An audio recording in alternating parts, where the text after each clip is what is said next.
France and Belgium released statements supporting the world's top war crimes court and its chief prosecutor's request for arrest warrants for leaders of Israel and Hamas after Israel and the United States both harshly condemned the effort. Details from VOA's Tommy McNeil. The International Criminal Court's chief prosecutor, Karim Khan, accused Israeli Prime Minister Benjamin Netanyahu, Defense Minister Yoav Gallant, and 3 Hamas leaders of war crimes and crimes against humanity in the Gaza Strip and Israel. While Netanyahu and Gallant do not face imminent arrest, the announcement Monday was a symbolic blow that deepened Israel's isolation over the war in Gaza. Israeli forces raided a militant stronghold Tuesday in the occupied West Bank, killing at least 7 and wounding several, according to the Palestinian Health Ministry. Tommy McNeil, VOA News. The mourning process has begun in Iran after its president and other senior officials died in a helicopter crash. AP correspondent Karen Shamus reports.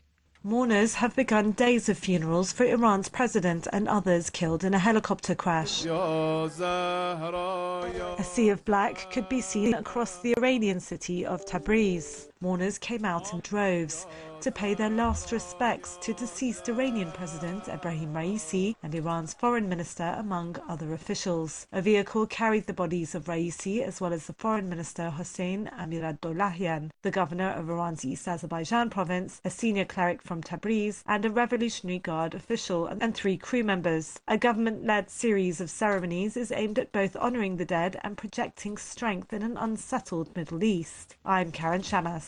For pictures, video stories, and more, follow The Voice of America on X, Facebook, Instagram, and YouTube. And for additional stories 24 hours a day, visit voanews.com. This is VOA News.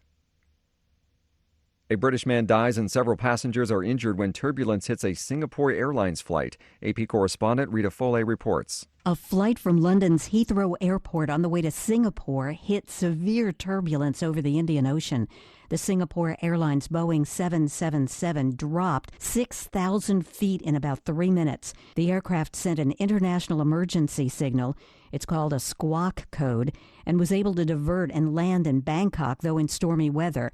A 73-year-old British man died, and more than 24 other passengers were hurt. Emergency medical crews rushed to help the passengers. Singapore Airlines is offering its deep condolences to the family of the man who died, and said it's helping to provide medical assistance for those who need it. I'm Rita Foley. Thailand's National Museum has hosted a welcome home ceremony for 2 ancient statues illegally trafficked from Thailand by a British collector of antiquities that were returned from the collection of New York's Metropolitan Museum of Art. The objects, a tall bronze figure called the Standing Shiva or the Golden Boy, and a smaller sculpture called Kneeling Female, are thought to be around 1,000 years old. The Metropolitan Museum had announced last December that it would return more than a dozen artifacts to Thailand and Cambodia after they were linked to the late Douglas Latchford, an art dealer and collector accused of running a huge antiquities trafficking network out of Southeast Asia. Tugboats have escorted the ship that caused the deadly Baltimore Bridge collapse back to port. AP correspondent Haya Panjwani reports. Nearly 2 months have passed since the dolly lost power and crashed into one of the bridge's supporting columns, killing 6 construction workers and halting most maritime traffic through the Port of Baltimore. Maryland Governor Wes Moore says the state has 4 priorities: bringing closure and comfort to the families who lost loved ones, clearing the full federal channel, and fully reopening the Port of Baltimore to vessel traffic, to support everyone affected by the crisis, and to rebuild the Francis Scott Key Bridge. So we still have work to do, but here's what we can say. We've recovered all 6 victims and brought them home to their families. The FBI has launched a criminal investigation into the circumstances leading up to the crash. The dolly experienced 2 electrical blackouts about 10 hours before leaving the port on its way to Sri Lanka. I'm Haya Panjwani. A UN tribunal on maritime law has found that countries are legally required to reduce greenhouse gas pollution. It was delivering a long-awaited opinion sought by small island nations that are on the front line of climate change. The International Tribunal for the Law of the Sea found in Hamburg Tuesday that carbon emissions qualify as marine pollution, and countries must take steps to mitigate and adapt their adverse effects. It was the first ruling to come in 3 cases in which advisory opinions are being sought from international courts about climate change.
Thank you for watching.